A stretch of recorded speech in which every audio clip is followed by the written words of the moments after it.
And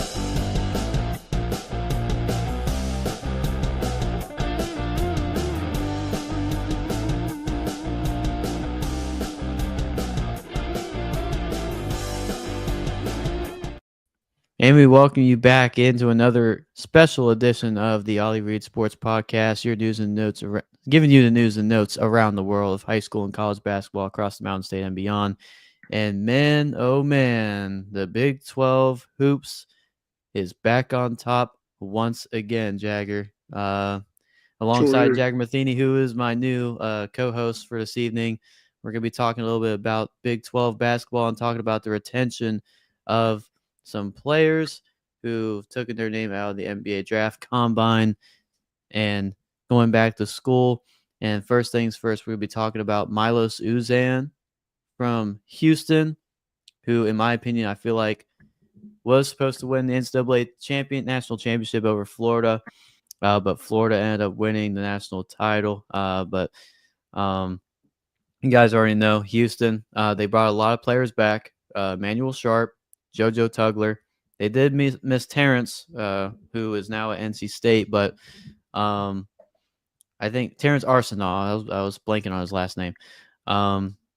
But the biggest question was Milo Zuzan going to return to play for Coach Kelvin Sampson at the University of Houston? And as of today, he made his announcement and he was coming back to school. And I believe that now with him back, I feel like the Houston Cougars are back on top at number one. Yeah, I think that's huge for Houston getting him back, and obviously Sharp had a lot of criticism around him in the championship game for what he did at the end, but I think getting those two back is huge. Those are your two biggest scorers and playmakers, and they got experience, and I think that's really good for Houston to see them come back for another year. Oh, absolutely. Do you think that Houston could go back to the title and win a championship? I think Houston has everything it takes coaching wise, and they got the guys, they got the team that's fit for going back to the NCAA title game, and I think that they could win it. I think they should have won it against Florida. They led the whole game until the last minute, and that's when they lost it. And it's crazy how almost you can say one play can lose a game, but it really can't happen. I think it did happen. It did. I mean, that was the thing. I mean, I think we had like some Big 12 officials that we knew that were at that game, but I'm not going to speak on that too much. But Yeah, it is what it is. It was a good game all in out, and I still give my praise to Florida. I love the Florida Gator fans. The Gator Nation always shows me a lot of love every time I talk about their players, especially AJ Brown. Hopefully, we get him on the podcast here sometime in the next few weeks. I already knew him from Ohio University. Got to see him play a few months ago. But I definitely got a lot of love for Florida, a lot of love for Houston too. But you already know where this is kind of like a WVU type of podcast. You already know about me. I'm a Big 12 hoops fan. I believe the Big 12 is back with Houston back on top. Some people want to say Purdue's back because they got Braden Smith, Fletcher Lawyer, and Trey Kaufman-Renn, and and Oscar Clough, I believe that's his last name. And some key players that are coming in for Purdue. I feel like it's kind of close. I mean, I remember John Rothstein did put Purdue ahead of Houston in his top 45 list. But I do feel like Houston does have the edge a little bit just because they made it to the title last year and they're getting most of their players back. But I don't know. But based off competition wise, I want to say Houston. I just think Houston's just the favorite in my opinion. yeah, and you hear a lot about the SEC and how they're the top dogs, and I think top to bottom they might be better than the Big 12, but I think our top tier teams like Houston and Arizona, Texas Tech, Kansas, Baylor, I mean all those teams can compete with the SEC. There's no doubt about it any day of the week. I know, and I really wish they would have brought the Big 12 SEC challenge back. They should have never taken that away. That I was really fun. feel Yeah, that was absolutely fun. they were good games. Yeah, absolutely, and I really wish they would bring that back. And we already got rid of the Big 12, Big 10 battle. I mean, excuse me, Big East battle. Excuse me. Really wish they would bring that back, but Yeah, nevertheless, though, SEC, Big 12, those are like two of the top dog conferences in college basketball as of right now. And Houston, obviously, in my opinion, is a top dog this upcoming year. Other than that, we got BYU, because they got Reggie Saunders back. They have number one player. Well, other than Darren Peterson from Kansas, AJ DeBansa is coming in for Yeah, BYU. And obviously, you got Rob Wright, transfer from Baylor. Excuse me. And then they also have Kiba Kita. BYU is talented. And then you got Kansas State, who's also reloading. About to mention that. PJ Haggerty, who we all thought was going to go to NC State, is now going to be playing for Coach Tang at Kansas State. Now, I'm honestly kind of a favorite. I'm honestly loving Kansas State because they got my boy Marcus Johnson, who we already talked about in the podcast last week, who played at Wheeling University under Coach Chris Richardson, who actually, I think he's watching this podcast right now. So shout out to him. Marcus Johnson from Wheeling University of Bowling Green State to now playing Power 5 in the Big 12 at Kansas State, playing alongside with PJ Haggerty and Nate Johnson from Akron and K-State. And may not be top 5 in the Big 12, but they are looking very, very solid. Yeah, and that's still crazy to think about. Marcus Johnson, Mountain East to the Big 12 just in, 2 years or whatever. That's crazy. It's a big jump, but I think he's capable of it, and I think the Wildcats are going to be good. They got Haggerty now, like you said, and I think Coach Tane's the right guy to lead them. He's had success. Absolutely, and they just got the new associate head. Oh, they just got the head coach from North Florida, who was a former assistant with Coach Drew at Baylor. Coach Driscoll, who was a coach at North Florida, is now going to be the new associate head coach for Kansas State heading into 2025-26 season, which is huge. I feel like Kansas State will be better with him on the sidelines. But moving on to the Big 12 top 5, I mean, I did these rankings for over the past month or so, talked about who is going to be coming in heading into the year, and I got Houston, BYU, Texas Tech, Arizona, and Iowa State, kind of going with what John Rothstein has according to his rankings. Those are my top 5 in the Big 12, along with Kansas at number 6. I'm going to give, I want to say Baylor at number 7, because Baylor got Dan Skrillings from Cincinnati, who's one of the key figures for Cincinnati last season. And they got a couple other guys, Justin from High Point, and a couple other big time transfers there. And then, like we already mentioned, Kansas State. I want to Cincinnati. I want to say Cincinnati. I didn't know they had. I mean, we thought they were going to succeed last year with the roster that they had, but we were just talking about this earlier. I mean, it just feels like this may be Wes Miller's last chance next season. If he, I feel like if he doesn't produce well with this group, then I think he's gone. Yeah, and like going into last season, that was my dark horse team to win the conference. Looking at the roster, they looked really good, and even when they started the year off, they did really well, but it just seemed to all collapse when they got the Big 12 play.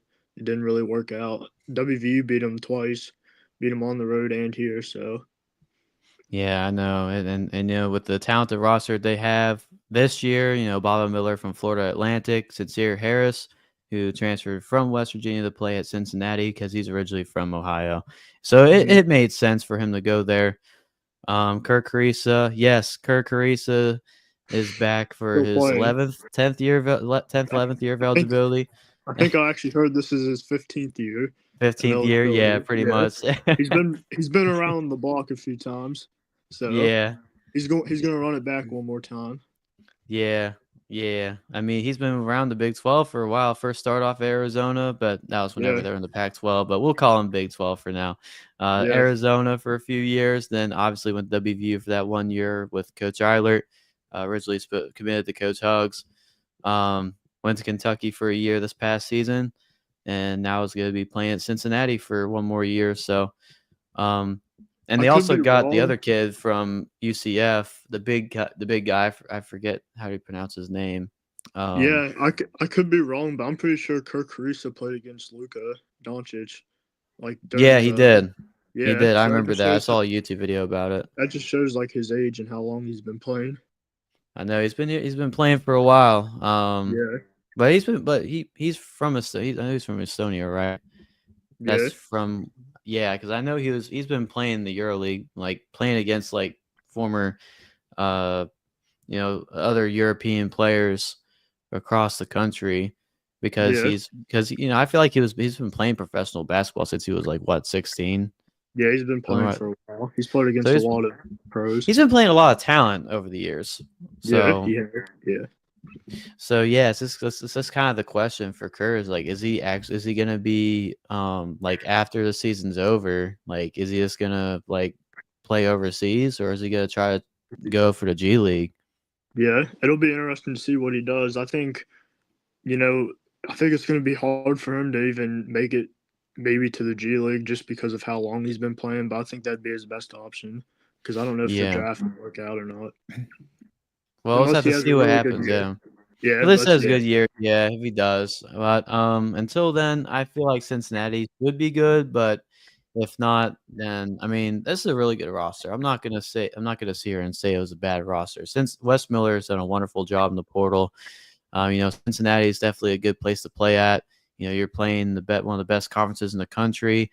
Going all across the country, going to be playing Arizona, Houston, Kansas, Texas Tech, and all of them. it's a lot of good competition. It's a lot of good competition, so I understand that. Yeah, But yeah, I feel like Wes Miller's on the hot seat with this roster. Like if he doesn't succeed with this roster, then I feel like he's done. he might be done. Yeah, But other than that, Cincinnati is in my top 10. Probably there at number 7 or 8. So who we have so far? We already got our top 5. We had, I think I said Kansas was number 6. I had Baylor, Cincinnati. We had K-State, obviously. So that yeah, just leaves us with either TCU or WVU, kind of like right there, right? yeah. And it's crazy because those teams outside of the top five are still really good basketball teams, and that just shows how deep the Big 12 is.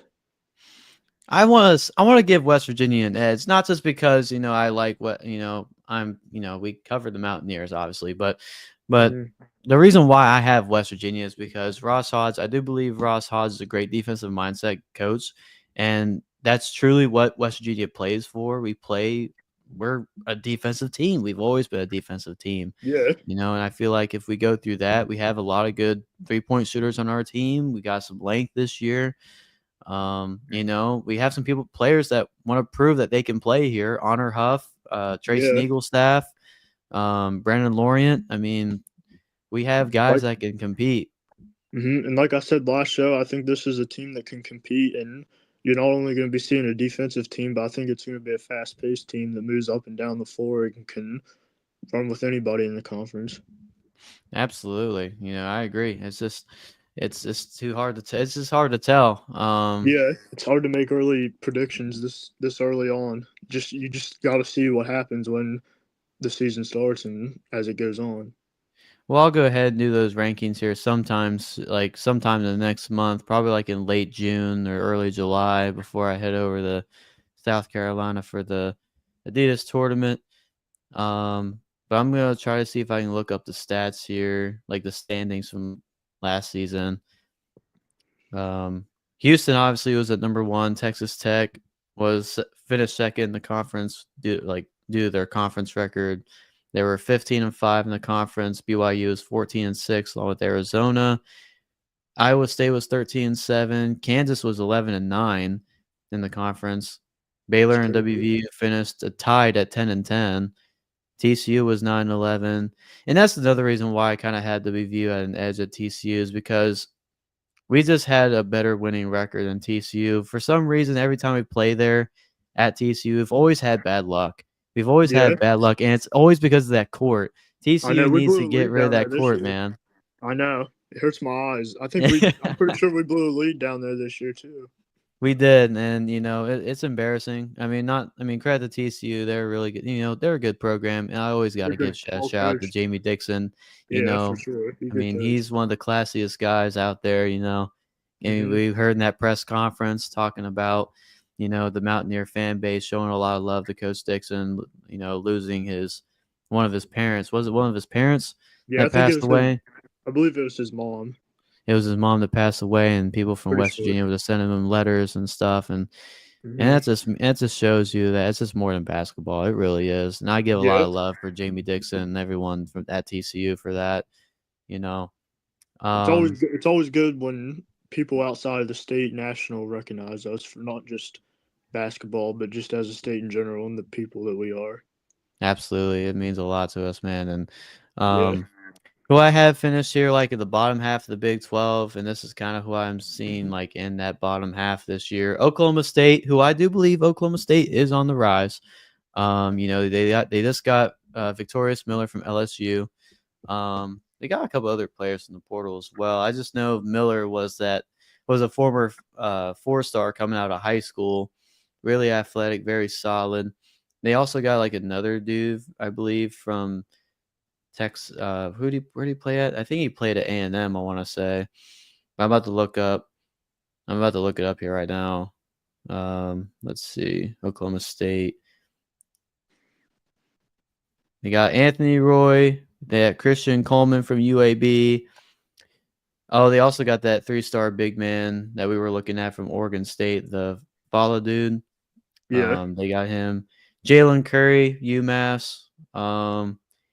Oh yes, Mississippi State, Kane Clary. I know he was pretty decent. And then they got Isaiah Coleman from Seton Hall. So, I mean, Talent Oklahoma all over the State. conference. Yeah. Oklahoma State did a really good job in the portal, so they can potentially be on the rise Yeah. They next could be a year. dark horse. Yeah, for sure. They're kind of like a dark horse favorite in my opinion for next season, just because of their roster. And Steve Lutz is a really good ball coach. You know, he led Western Kentucky to a lot of success whenever he was the head coach there. Hmm. Also in the bottom half, we got Utah.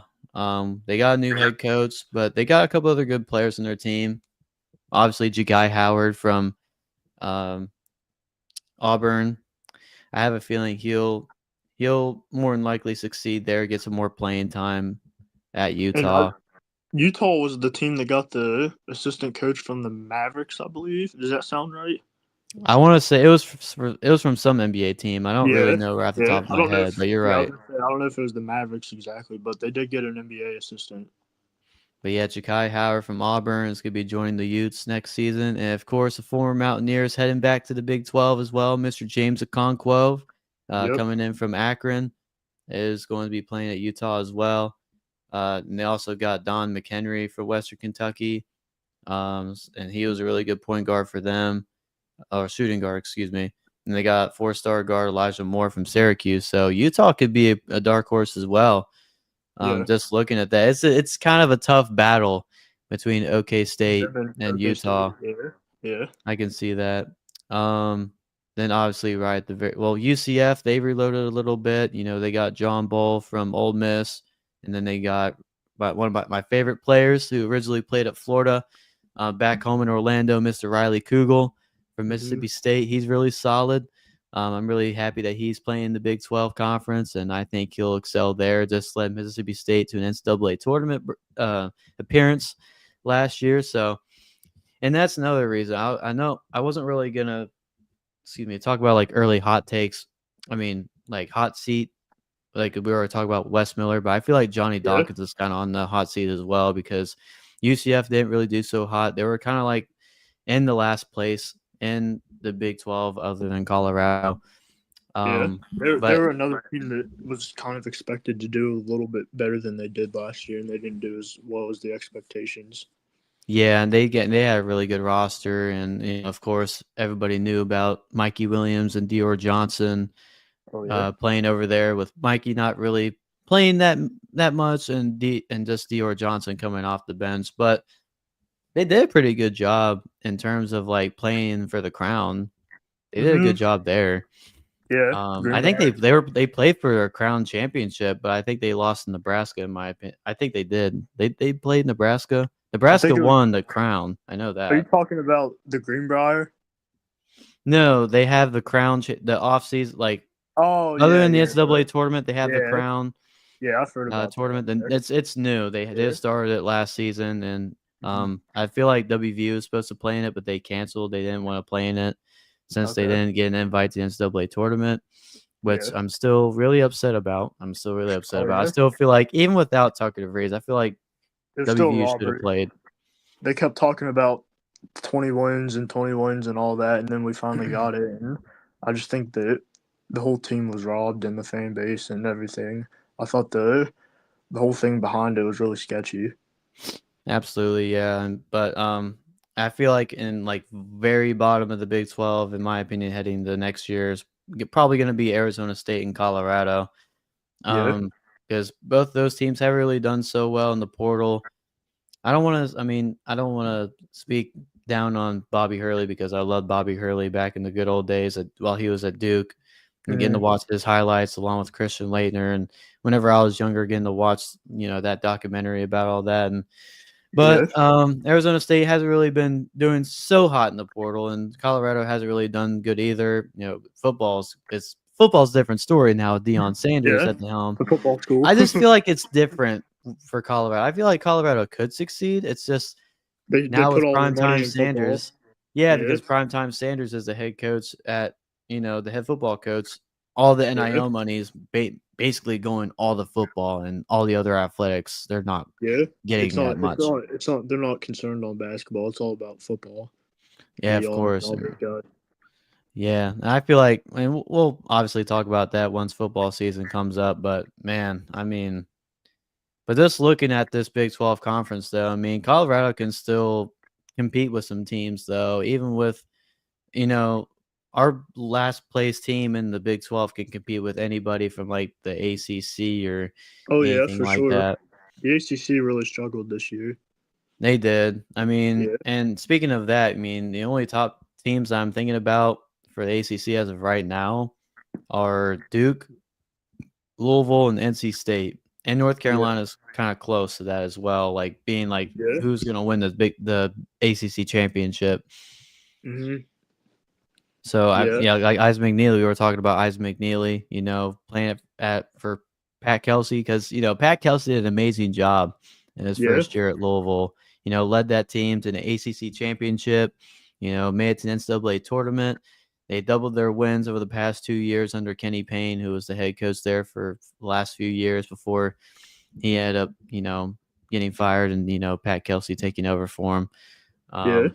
So I really hope I really hope the best for Isaac McNeely and Louisville to do, hopefully win an ACC championship and move forward into the tournament. Yeah. I think McNeely will really succeed there. I think he did really well in his 3 years at Virginia, and I think he's an even better system now with Kelsey and a more offensive oriented system too. And Kelsey did do a great job his first year. He beat WVU. He had some big wins, Yeah, and yep. I think McNeely could definitely be a draft pick next year. Oh yeah, absolutely. I feel like if he works on his game, works on his craft, I feel like he'll be able to fit right in Pat Kelsey's system and could possibly be a first round draft pick. I mean, he is one of For the top sure. shooters in the country, so we're all Hmm. rooting for him over here. So Yeah, he can shoot. Um, so that's all the Big 12 news as of right now. And I also wanted to mention Yaxel Lendeborg, from Michigan. We all thought, I mean, we were wondering if Yaxel Lendeborg, the big guy from UAB, I remember he was talking about going 50-50 with either going to Michigan, taking a $4 million. It was rumored that he was getting $4 million for one guaranteed year at Michigan, or Yeah. trying to see if he can get a top 20 draft pick in the NBA draft, which he was looking for a guaranteed contract from the NBA, but it didn't look like any teams were going to offer him that as a lottery pick. And I thought it was the best thing for him, I think that's a good decision coming back for another year. I mean, I feel like it was best for him just because, he'll most likely be a first team consensus All-American, Hmm. playing under Dusty May in Michigan because, Dusty May's done a terrific job over there at Michigan. And I hate Yeah. saying it because I know my dad and my dad's side of the family, they're all from Ohio and big Ohio State fans, but I'm rooting Yeah. for Michigan with Yaxel now, man. Dusty Yeah. May, I loved him at FAU, and I think he's going to strive at U of M. Hopefully, I'll be Hmm. heading over to Ann Arbor here so hopefully sometime soon, because I definitely want to catch a game, get to see Yaxel play, because I feel like with him, Elliot Cadeau, Morez Johnson, all those guys, I feel like Michigan, other than Purdue, they're going to be the other best team in the Big Ten Conference next year. Yeah, I was hoping at the time, like this time about a year and a half ago when WVU was in the head coaching search, I was hoping Dusty May was the guy. His name came up. He was at FAU. He led him to the Final Four. Mm-hmm. Um, I mean, he was a buzzer beater away from going to the national title game as FAU. Like, that's crazy. You don't hear that stuff every day. So he would have been a great option, but obviously he's done great in 1 year at Michigan, and he's going to keep doing good. He's got a good roster around him now. Absolutely. And just to talk about that a little bit, I mean, it would have made sense for him to come to West Virginia. It would have been a great fit, obviously, but Yeah.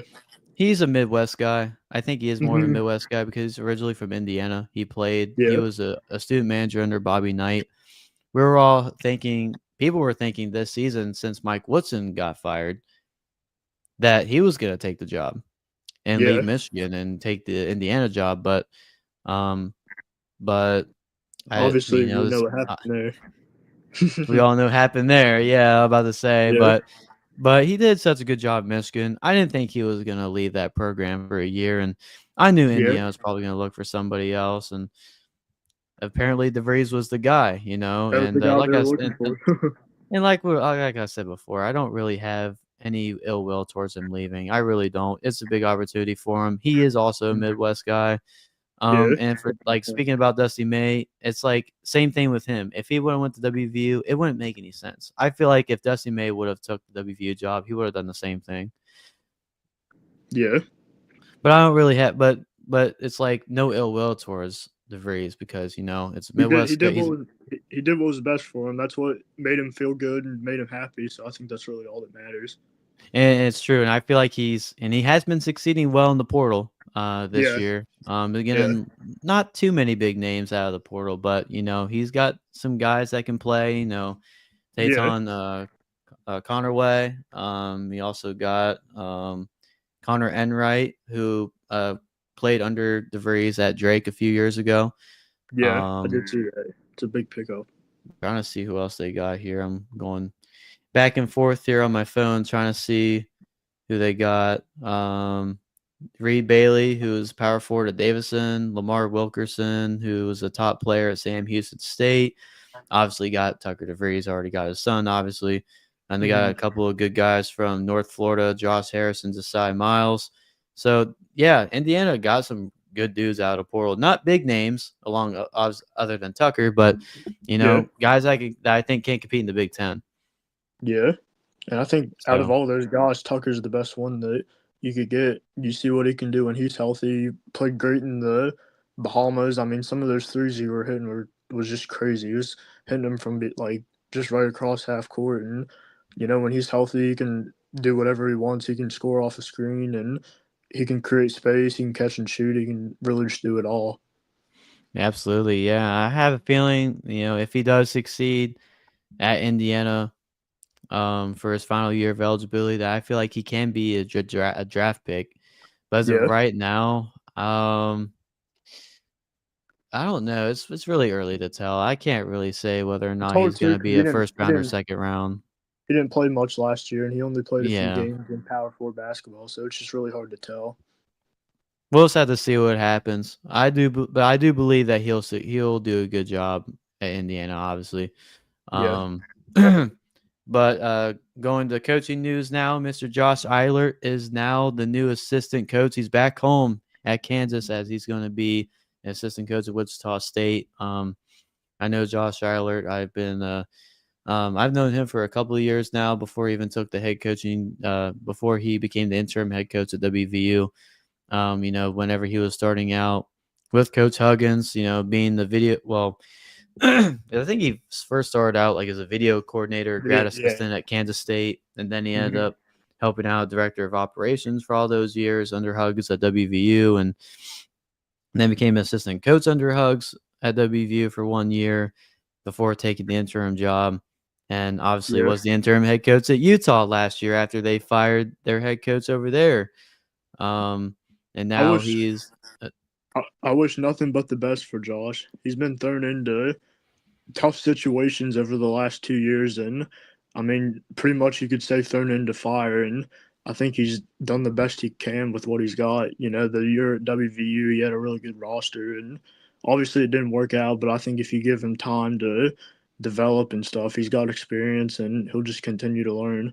And I never met Josh, but I know some of his family, and they're good people. So I just wish nothing but the best for him and his family. Absolutely. And, hopefully we get him on the podcast here soon. He's been a guest on that Ryan and Russ show. And, I really wish we can try to get those guys to come in too, since their podcast just ended last month, Yeah. I believe.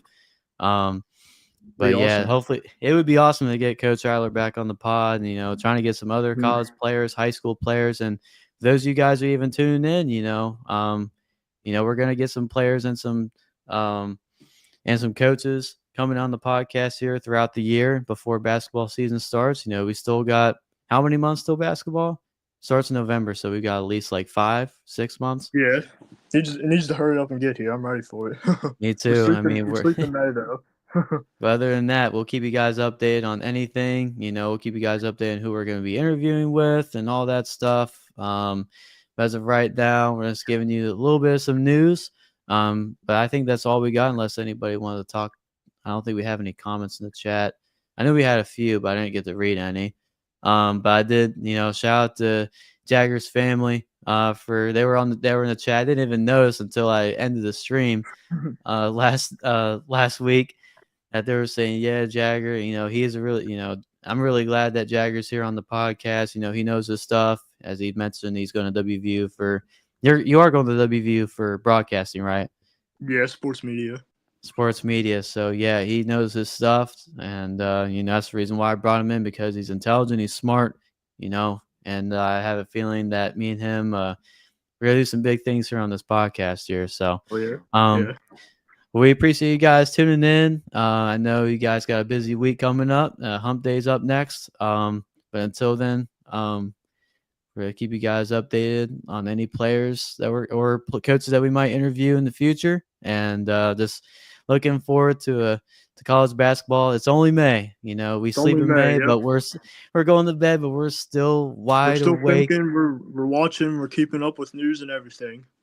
Absolutely, that's what we try to do, But until then, we'll keep you guys updated on any latest news, recruiting news, and stuff like that. And thank you guys for watching, and we'll catch you in the next one.